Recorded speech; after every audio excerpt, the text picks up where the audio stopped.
புதுச்சேரியில் பெண்கள் புயலால் பாதிக்கப்பட்ட பயிர்களுக்கு நிவாரணமாக ஹெக்டர் ஒன்றுக்கு ரூபாய் 30,000 தொகையை விவசாயிகளுக்கு முதலமைச்சர் ரங்கசாமி வழங்கினார். புதுச்சேரியில் பெண்கள் புயலால் மற்றும் கனமழை காரணமாகவும் சங்கராபரணி மற்றும் பெண்ணை ஆற்றில் ஏற்பட்ட வெள்ளப்பெருக்கின் காரணமாகவும் பாதிக்கப்பட்ட பயிர்களுக்கு நிவாரணமாக ஹெக்டர் ஒன்றுக்கு ரூபாய் 30,000 வழங்கப்படும் எனவும் முதல்வர் அறிவித்திருந்தார்.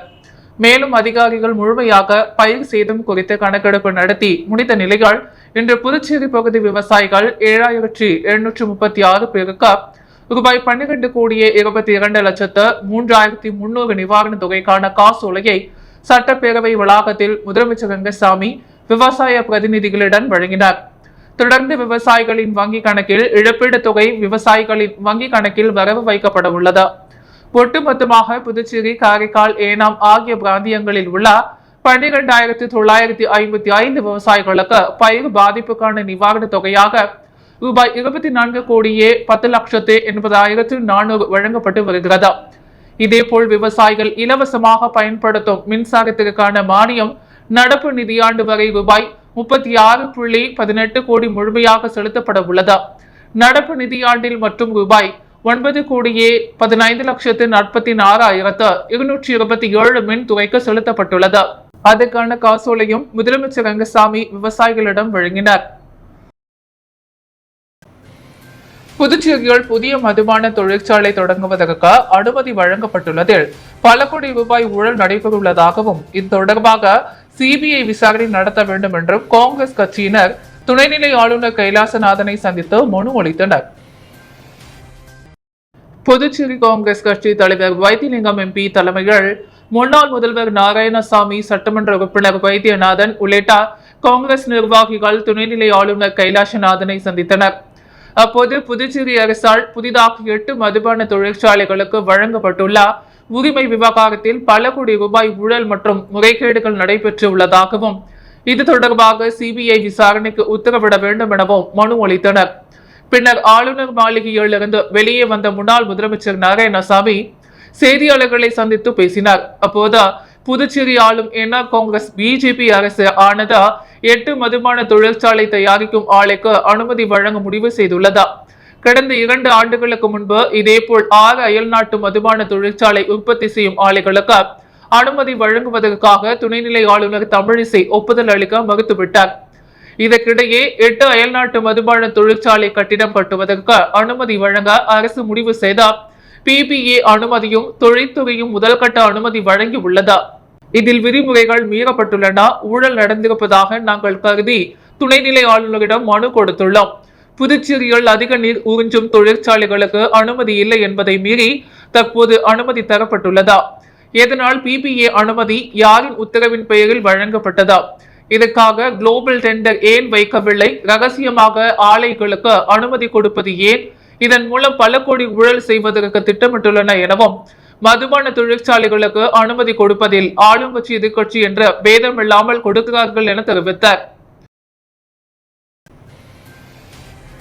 தொழில்நுட்ப பல்கலையின் மாணவியின் மீதான தாக்குதல் வழக்கு விவரம், காவல்துறையினர் எடுத்துள்ள நடவடிக்கை குறித்து முதல்வர் ரங்கசாமி, உள்துறை அமைச்சர் நமச்சிவாயம் ஆகியோர் டிஜிபி ஷாலினி சிங்கிடம் கேட்டறிந்தனர். புதுச்சேரி தொழில்நுட்ப பல்கலைக்கழகில் கடந்த 11ஆம் தேதி வாக்கிங் சென்ற வடமாநில மாணவியை கல்லூரி வளாகத்திற்குள் வந்த 4 வாலிபர் மறித்து தாக்கினர். இச்சம்பவம் தொடர்பாக தொழில்நுட்ப பல்கலைக்கழகம் அளித்த புகாரின் பெயரில் அத்துமீறி நுழைதல், ஆபாசமாக பேசுதல் பிரிவின் கீழ் காலாப்பட்டு போலீசார் வழக்கு பதிவு செய்தார். 2 சிறார்கள் உட்பட 4 பேரை கைது செய்தனர். இதில் 2 அரசியல் பிரமுகர்களின் மகன்கள் என்பது குறிப்பிடத்தக்கது. மாணவி நேரடியாக புகார் அளிக்க அரசியல் பிரமுகர்கள் மற்றும் கல்லூரி நிர்வாகம் சார்பில் அழுத்தம் கொடுக்கப்பட்டதாக குற்றம் சாட்டி எழுந்துள்ளது. காங்கிரஸ் கட்சியும் இச்சம்பவத்தை கண்டித்து போராட்டம் நடத்தியது. இதைத் தொடர்ந்து முதல்வர் ரங்கசாமி, உள்துறை அமைச்சர் நமச்சிவாயம் ஆகியோர் போலீஸ் டிஜிபி ஷாலினி சிங்கை புதுச்சேரி சட்டசபைக்கு வரவழைத்தனர். இருவரும் தொழில்நுட்ப பல்கலையில் மாணவி மீதான தாக்குதல் வழக்கு விவரம், காவல்துறையினர் எடுத்துள்ள நடவடிக்கை குறித்து கேட்டறிந்தனர். தொடர்ந்து இப்பிரச்சனையால் கடும் நடவடிக்கை எடுக்கவும், தேடப்பட்டு வரும் நபரை விரைந்து கைது செய்யவும் உத்தரவிட்டனர். மேலும் போக்குவரத்து நெரிசலுக்கு தீர்வு காணவும் கட்டாய தலைக்கவசம் சட்டத்தை நடைமுறைப்படுத்துவது தொடர்பாக பல்வேறு ஆலோசனை வழங்கினர். கடல் மாசுபாடு மற்றும் கடல் வாழ் உயிரினங்கள் பாதுகாப்பதன் அவசியத்தை உணர்த்தும் வகையில் புதுச்சேரியில் ஆழ்கடலில் காதல் ஜோடி திருமணம் செய்து கொண்டனர். சென்னை மற்றும் புதுச்சேரியில் டெம்பிள் அட்வென்ச்சர் என்ற ஆழ்கடல் பயிற்சி நிறுவனம் நடத்தி வருபவர் அரவிந்தர் தருண் ஸ்ரீ. இவரது காதலியான தீபிகா என்பவர் ஆழ்கடல் பயிற்சியாளராக உள்ளார். சுத்தமான காற்றின் முக்கியத்துவத்தை உணர்த்தும் வகையில் பராக்ளீட்டிங் செய்தவர்கள் தங்கள் காதலை கடந்த காலங்களில் வெளிப்படுத்தினர். இந்நிலையில் கடல் மாசுபாட்டிலிருந்து கடல் வாழ் உயிரினங்களை பாதுகாப்பதன் அவசியத்தை உணர்த்தும் வகையில் நீருக்கடியில் தற்பொழுது இந்த காதல் ஜோடி திருமணம் செய்து கொண்டுள்ளது. தீபிகா மற்றும் ஜான் டி பிரிட்டோ ஆகிய கடந்த ஓராண்டாக காதலித்து வந்த நிலையில் புதுச்சேரி கடல் பகுதியில் 5 கிலோமீட்டர் தூரத்தில் 50 அடி ஆழத்தில் திருமண கோலத்தில் இருவரும் இன்று மோதிரம் மாற்றிக் கொண்டனர். இது குறித்து அவர்கள் கூறிய பொழுது கடல் பாதுகாப்பு மற்றும் கடல் வாழ் உயிரினங்கள் பாதுகாப்பு ஆகியவற்றை உறுதி செய்ய வேண்டும். கடல் வாழ் உயிரினங்கள் ஆரோக்கியமாக இருக்க கடல் மாசுபாட்டை தடுக்க வலியுறுத்தும் வகையிலும் காற்று மாசுபாட்டை தடுக்கும் நோக்கத்திலும் ஆழ்கடல் பயிற்சியாளர்களான நாங்கள் இப்படி திருமணம் செய்து கொண்டோம். இது எங்களுக்கு மிகவும் மகிழ்ச்சி அளிக்கிறது என தெரிவித்தனர். புதுச்சேரியில் திருக்குறள் மன்றம் புதிமம் 13வது ஆண்டு தொடக்க விழாவில் கட்டுரை பேச்சு போட்டிகளில் வெற்றி பெற்றவர்களுக்கு பரிசுகள் வழங்கப்பட்டது. புதுச்சேரியில் திருக்குறள் மன்றம் புதிமம் 13வது ஆண்டு தொடக்க விழா மற்றும் கட்டுரை பேச்சு போட்டிகளில் வென்றவர்களுக்கான பரிசளிப்பு திருக்குறள் அன்பார்களுக்கு பாராட்டு விழா ஜெயராம் திருமண மண்டபத்தில் நடைபெற்றது. விழாவில் செம்மொழி தமிழ்வாய் மத்திய நிறுவன துணைத் தலைவர் சுதா செஷியன் கலந்து கொண்டார். பேசும் பொழுது தற்போது கற்றறிந்தவர்களை அறிவாளிகள் என்கிறோம். தகவல் திரட்டையும் அறிவு என கருதுகிறோம். ஆனால் பிறரது உணர்வுகளை புரிந்து கொண்டு மதிப்பளிப்பதுதான் உண்மையான அறிவு என வள்ளுவர் கூறியுள்ளார். அதுவே பேரறிவாகும். அறிவு என்ற சொல்லுக்கு புரிந்து கொள்ளுதல் என்பதே சரியான பொருள். தனி மனித ஒழுக்கத்தை வலியுறுத்துவதால் தான் திருக்குறள் 2000 ஆண்டுகளை கடந்தும் நிலைத்து நிற்கிறதா. திருவள்ளுவரின் சமகாலத்தவர்களான அரிஸ்டாட்டில், பிளாட்டோ போன்றவர்கள் பல தத்துவங்களை கூறினார்களே தவிர தனி மனித ஒழுக்கத்தை வலியுறுத்தவில்லை. அதனால் தான் காலத்தை வென்றும் வள்ளுவம் நிலைத்துள்ளதா என்று தெரிவித்தார். இவ்விழாவில் சிறப்பு அழைப்பாளராக முன்னாள் சபாநாயகர் VP சிவக்கொழுந்து உள்ளிட்ட திருக்குறள் மன்ற நிர்வாகிகள் பல கலந்து கொண்டனர். புதுச்சேரி அரசு கலை பண்பாட்டுத்துறை சார்பில் குழந்தைகளுக்கான புத்தகம், விளையாட்டுப் பொருட்கள் கண்காட்சியை முதலமைச்சர் ரங்கசாமி துவக்கி வைத்தார். புதுச்சேரி அரசின் கலை பண்பாட்டுத்துறை சார்பில் குழந்தைகள் புத்தகம், விளையாட்டுப் பொருட்கள் கண்காட்சி கருவடிக்குப்பம் கிழக்கு கடற்கரை சாலையில் உள்ள காமராஜர் மணி மண்டபத்தில் இன்று தொடங்கி 28ஆம் தேதி வரை 7 நாட்கள் நடைபெறுகிறது. இதில் சிறப்பு விருந்தினராக முதலமைச்சர் ரங்கசாமி கலந்து கொண்டு கண்காட்சியை திறந்து வைத்து பார்வையிட்டார். கண்காட்சியில் 60 அரங்குகளில் புத்தகங்கள், விளையாட்டுப் பொருட்கள் காட்சிக்கு வைக்கப்பட்டுள்ளது. நாள்தோறும் மாலையில் கலை நிகழ்ச்சிகளும் நடைபெறுகிறது. இந்த விழாவில் கலை பண்பாட்டுத்துறை அமைச்சர் திரு முருகன், கலை பண்பாட்டுத்துறை இயக்குநர் கலிய பெருமாள் உள்ளிட்ட அதிகாரிகள் பல கலந்து கொண்டனர். காங்கிரஸ் விஸ்வகர்மா அணியின் செயற்குழு கூட்டம் காங்கிரஸ் கட்சியின் தலைமை அலுவலகத்தில் நடைபெற்றது. புதுவை மாநில காங்கிரஸ் விஸ்வகர்மா அணியின் செயற்குழு கூட்டம் கட்சி தலைமை அலுவலகத்தில் நடைபெற்றது. இதில் நிர்வாகிகள் சசி வேலு, பாஸ்கரன், கணேசன், ஆரமுது, கண்ணன் உட்பட பல கலந்து கொண்டனர். விஸ்வகர்மா அணி தலைவர் மோகன் தலைமை தகித்தார். பொதுச் செயலாளர் சங்கர் வரவேற்றார். கூட்டத்தில் பொருளாளர் சந்திரசேகரன், துணைத் தலைவர்கள், செயற்குழு உறுப்பினர்கள் பல கலந்து கொண்டனர். புதுவையில் தங்க நகை செய்யும் தொழிலாளர்களின் வாழ்வாதாரத்தை பாதுகாக்கவும் மீட்கவும் அரசு நடவடிக்கை எடுக்க வேண்டும். தனியார் கல்வி நிறுவனங்களில் கல்வி உரிமை சட்டத்தை அமல்படுத்த வேண்டும். கதிர்காமம் இந்திரா காந்தி அரசு மருத்துவமனையில் அடிப்படை வசதிகளை மேம்படுத்த வேண்டும். தலைக்கவசம் அணியாவிட்டால் ₹1000 அபராதம் விதிப்பதை ரத்து செய்துவிட்டால் தலைக்கவசம் வழங்க வேண்டும் என தீர்மானங்கள் நிறைவேற்றப்பட்டது. முடிவில் பொதுச் செயலாளர் தியாகராஜன் நன்றி கூறினார். புதுச்சேரி ஜாலி ஹோம் நிறுவனர் புரணே இயக்கிய மனிதம் திரைப்படத்தின் இசை வெளியீட்டு விழா புதுச்சேரியில் நடைபெற்றது. யுவர் பேக்கர்ஸ் நிறுவனத்தின் சார்பில் கிருஷ்ணராஜு நடிக்க புதுச்சேரி ஜாலி ஹோம் நிறுவனர் புரணே இயக்கிய மனிதம் என்ற புதிய திரைப்படம் தயாரிக்கப்பட்டுள்ளது. புதுச்சேரியைச் சேர்ந்த 100 கலைஞர்களை கொண்டு உருவாக்கப்பட்டுள்ள இப்படத்தின் இசை வெளியீட்டு விழா புதுச்சேரியில் நடைபெற்றது. விழாவில் இயக்குநர்கள் பாக்யராஜ், RV உதயகுமார், அரவிந்தராஜ், இசை அமைப்பாளர் ஸ்ரீகாந்த், தேவா ஆகியோர் சிறப்பு விருந்தினர்களாக பங்கேற்ற இசையை வெளியிட்டனர். புதுச்சேரியில் குளோபல் ஃபிரைட் ஃபவுண்டேஷன் சார்பில் பிப்ரவரி மாதம் 27ஆம் தேதி நடைபெறவுள்ள பத்ம மகான் விருதுகள் நிகழ்ச்சியை முன்னிட்டு பத்மஸ்ரீ விருது பெற்றவர்களுக்கு அழைப்பு விடுக்கப்பட்டுள்ளது. புதுச்சேரியில் இன்று செய்தியாளர்களை சந்தித்த குளோபல் ஃபவுண்டேஷன் நிர்வாகிகள் 2025ஆம் ஆண்டு பிப்ரவரி 27ஆம் தேதி குளோபல் ஃபிரைட் ஃபவுண்டேஷன் புதுச்சேரியில் பத்ம மகான் விருதுகள் நிகழ்ச்சியை நடத்த உள்ளது. இந்த நிகழ்ச்சி இந்தியாவின் கோடி பத்மாஸ்ரீ விருது பெற்றவர்களின் சிறந்த சாதனைகளை போற்றுவதாகவும் அவர்களின் பயணங்களை பகிர்ந்த இளைய தலைமுறையினரை சோதனைகளை எதிர்கொண்டு வெற்றி பெற தூண்டுவதாகவும் இருக்கும். இந்த நிகழ்ச்சியில் இந்தியாவின் கவர்னிங் சங்க தலைவர் டாக்டர் ரவீந்திரன் கிஷோர் தலைமையிலான குளோபல் பிரைட் ஃபவுண்டேஷன் நிலவுகளான பத்மஸ்ரீ விருது பெற்றவர்களுக்கு அழைப்பு விடுக்கப்பட்டுள்ளது. இந்நிகழ்ச்சிக்கு தேசிய மற்றும் மாநில பிரதிநிதிகளும் அழைக்கப்பட்டுள்ளார்கள். மேலும் பல்வேறு துறைகளிலிருந்து மாணவர்களை நிகழ்ச்சியில் அழைத்து அவர்கள் பரிசுத்தமான முன்மாதிரிகளுடன் நேரடியாக சந்தித்தார் இந்தியாவின் சிறந்தவர்களின் சாதனைகள் மற்றும் சவால்களை பற்றி முக்கியமான கருத்துக்களை பெறும் வாய்ப்பை கொண்டிருந்தது. புதுச்சேரியின் முதலமைச்சர் ரங்கசாமி மற்றும் சுற்றுலா மற்றும் பொதுப்பணித்துறை அமைச்சர் லட்சுமி நாராயணன் ஆகியவர்களுக்கு விருது விழா குறித்து குளோபல் பிரைட் ஃபவுண்டேஷன் பணி பற்றிய ஒப்புதலும் மிகவும் முக்கியமானவையாக இருந்தது. இந்த நிகழ்ச்சியை நடைமுறையில் கொண்டு வருவதில் அவர்கள் பெருமை கொள்கின்றனர் என்றனர். குருமாம்பேட்டில் உள்ள ராஜீவ்காந்தி கால்நடை மருத்துவக் கல்லூரி ஊழியர்களுக்கு டிசம்பர் மாதம் ஊதியம் வழங்காததை கண்டித்து 5ஆம் நாளாக தர்ணா போராட்டம் நடைபெற்றது.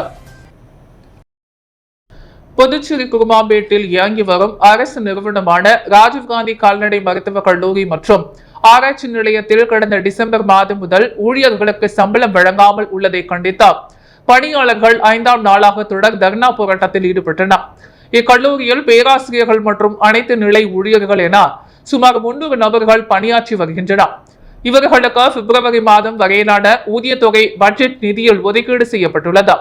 இந்நிலையில் சில காரணங்களுக்காக செயலரின் அறிவுறுத்தலின்படி பணியாளர்களுக்கு மாத ஊதியம் வழங்குவதை தற்காலிகமாக நிறுத்தியுள்ளனர். இதனால் இக்கல்லூரியில் பணியாற்றும் ஊழியர்கள் அனைவரும் பெரும் பாதிப்புக்கு உள்ளாகியுள்ளனர். இப்பிரச்சனையால் புதுச்சேரி அரசு தலையிட்டு ஊழியர்கள் அனைவருக்கும் மீண்டும் ஊதியம் வழங்கிட ஆவணம் செய்ய வேண்டுமென துணைநிலை ஆளுநர், முதல்வர் மற்றும் துறை அமைச்சர்களுக்கு கோரிக்கை வைத்துள்ளனர். மேலும் இக்கல்லூரி வளாகத்தில் ஏராளமான உயிரினங்களின் பராமரிப்பு பணிகள் மேற்கொள்ளப்பட்டு வருகிறது. மேலும் இக்கல்லூரியில் பயிலும் மருத்துவ மாணவர்களுக்கு பல்கலைக்கழக தேர்வு நடைபெற்று வருவதாகவும் இதனை அரசு கண்டுகொள்ளாத நிலையில் இவர்களின் வாழ்வாதாரம் கேள்விக்குறியாகும் எனவும் தெரிவித்துள்ளனர். ரோட்டரி கிளப் புதுச்சேரி சிட்டி சார்பில் வீராம்பட்டினம் ஜீவரத்தினம் அரசு பெண்கள் நடுநிலைப் பள்ளி மாணவிகளுக்கு இலவசமாக காலணி வழங்கப்பட்டது. புதுச்சேரி வீராம்பட்டினத்தில் உள்ள ஜீவரத்தினம் அரசு பெண்கள் நடுநிலைப் பள்ளியில் 150 மாணவிகளுக்கு காலணி வழங்கும் நிகழ்ச்சி Rotary Club of Puducherry City சார்பில் நடைபெற்றது. இதில் பள்ளியின் தலைமை ஆசிரியை விஜயராணி வரவேற்புரை வழங்கினார். ரோட்டரி கிளப் ஆஃப் புதுச்சேரி சிட்டியின் தலைவர் ரோட்டரியன் அறிவழகன் ஏற்புரை வழங்கினார். நிகழ்ச்சியின் சிறப்பு விருந்தினராக அரியாங்குப்பம் காவல் ஆய்வாளர் கலைச்செல்வன் சிறப்புரையாற்றி மாணவிகளுக்கு காலணிகளை வழங்கினார். இதில் ரோட்டரி கிளப் ஆஃப் புதுச்சேரி சிட்டியின் செயலாளர் கமலக்கண்ணன், பொருளாளர் ஜெயராமன் மற்றும் ரோட்டரியன்களான ஆல்போன்ஸ் லிகோரி, கஸ்பர் முத்தப்பா, மகாலிங்கம் ஆறுமுகம், விஜயநாராயணன், சிவகுமார், வினோத் ஆகியோர் கலந்து கொண்டனர். இந்நிகழ்ச்சியின் ஒருங்கிணைப்பாளர் ரோட்டரியன் சிவகுமார் அனைத்து ஏற்பாடுகளையும் சிறப்பாக செய்திருந்தார். விழாவின் நிறைவாக ஆசிரியர் சித்திரவில் நன்றி கூறினார். இந்திரா நகர் தொகுதியின் வட்டார காங்கிரஸ் மேற்கு தலைவராக நியமிக்கப்பட்ட சோமசுந்தரம், காங்கிரஸ் தலைவர் வைத்திலிங்கம் முன்னாள் முதல்வர் நாராயணசாமியை சந்தித்து வாழ்த்து பெற்றனர். இந்திய தேசிய காங்கிரஸ் கட்சியின் இந்திரா நகர் தொகுதியின் வட்டார காங்கிரஸ் மேற்கு தலைவராக சோமசுந்தரத்தை நியமனம் செய்தமைக்கு நன்றி தெரிவிக்கும் வகையில் இந்திரா நகர் சட்டமன்ற தொகுதி பொறுப்பாளர் ராஜாகுமார் தலைமையில் மூத்த நிர்வாகியான கோபால் முன்னிலையில் முன்னாள் முதல்வர் நாராயணசாமியை எல்லை அம்மன் கோவில் வீதியில் உள்ள அவரது இல்லத்தில் சந்தித்து மற்றும் புதுச்சேரி காங்கிரஸ் கட்சியின் தலைவரும் நாடாளுமன்ற உறுப்பினருமான வைத்திலிங்கம் எம்பி கந்த முதலியார் வீதியில் உள்ள அவரது இல்லத்தில் சந்தித்தும் நன்றி தெரிவிக்கும் விதமாக காங்கிரஸ் மூத்த நிர்வாகிகள் கார்த்திகேயன், ரங்கநாதன், துளசி குமார், சுரேஷ்குமார், ராமூர்த்தி, சங்கர், சதீஷ், ரவிக்குமார், மாவட்ட செயலாளர் அப்துல், இளைஞர் காங்கிரஸ் தலைவர் தினேஷ் மற்றும் நிர்வாகிகள் கண்ணன், பிரசாத், விக்னேஷ், சக்திவேல், ரஞ்சித், விஷ்ணு, நிதிஷ், சூர்யா, பிரதாப், அமர்நாத், ஜான்சன், விஜய் மற்றும் மகிழா காங்கிரஸ் நிர்வாகிகள் சந்தித்த பொன்னாடை போற்றி மாலை அணிவித்து நன்றியை தெரிவித்தனர். 15 ஆண்டுகளுக்கு மேலாக நகை மதிப்பீட்டாளராக பணிபுரிந்து வரும் தொழிலாளர்கள் பணிநீக்கம் செய்யப்பட்டதை கண்டித்து புதுச்சேரி பூர்ணாங்குப்பம் இந்தியன் வங்கி கிளையை நாம் தமிழர் கட்சியினர் முற்றுகையிட்டு போராட்டத்தில் ஈடுபட்டனர். புதுச்சேரி பூர்ணாங்குப்பம் இந்தியன் வங்கி கிளையின் 15 ஆண்டுகளுக்கு மேலாக நகை மதிப்பீட்டாளராக பணிபுரிந்து வரும் தொழிலாளர்களை இந்தியன் வங்கி மேலாளர்கள் திட்டமிட்டு உள்நோக்கத்தோடு பணியிட மாற்றம், பணி நீக்கம் செய்யும் சட்டவிரோத நடவடிக்கைகளில் ஈடுபட்டு உரிமைகளை காலி போட்டு மிதிக்கும் இந்திய வங்கி நிர்வாகத்தினை கண்டித்த பூர்ணாங்குப்பம் இந்தியன் வங்கி கிளை அலுவலகத்தினை நாம் தமிழர் கட்சி நிர்வாகிகள் முற்றுகையிட்டு போராட்டத்தில் ஈடுபட்டனர். காவல்துறை வேண்டுகோளுக்கு இணங்க பூர்ணாங்குப்பம் இந்தியன் வங்கி கிளை மேலாளர் சேஷராம் மீனா மற்றும் இந்தியன் வங்கி மண்டல துணை பொது மேலாளர் வெங்கட சுப்பிரமணியனை சந்தித்த நடைபெற்ற பேச்சுவார்த்தையில் நாம் தமிழர் கட்சி நிர்வாகிகள் தங்கள் கோரிக்கைகளை வலியுறுத்தினர். கோரிக்கைகளை கேட்டறிந்த அவர்கள் பணி நீக்கம் செய்யப்பட்ட நகை மதிப்பீட்டாளர்களுக்கு உடனே பணி வழங்கிட உத்தரவிட்டனர். பணியிட மாற்றம் தொடர்பான நடவடிக்கைகளில் 3 மாதங்களில் சரியான வழிகாட்டுதலை பின்பற்றவும், மண்ணின் மைந்தர்கள் உரிமைகளை பாதுகாக்கவும் நடவடிக்கை மேற்கொள்வதாக உறுதியளித்தனர். இந்நிகழ்வில் நாம் தமிழர் கட்சியின் உருளியன்பேட்டை தொகுதி செயலாளர் கருணாநிதி ஒருங்கிணைத்தார். நாம் தமிழர் கட்சி நிர்வாகிகள் மணிபாரதி, காமராஜர், ரமேசு, வினோத், பாலாஜி, வேலவன், முகுந்தன், வீராசாமி, பாலன், ரவிக்குமார், வீரப்பன், பாலன் மற்றும் நாம் தமிழர் கட்சி நிர்வாகிகள் 20க்கும் மேற்பட்டவர்கள் பங்கேற்றனர். ஐமாஸ் விளக்கு பிரச்சினை காரணமாக மின்துறை பொறியாளரை சட்டமன்ற உறுப்பினர் அனிபால் கென்னடி சந்தித்து ஆலோசனை நடத்தினர்.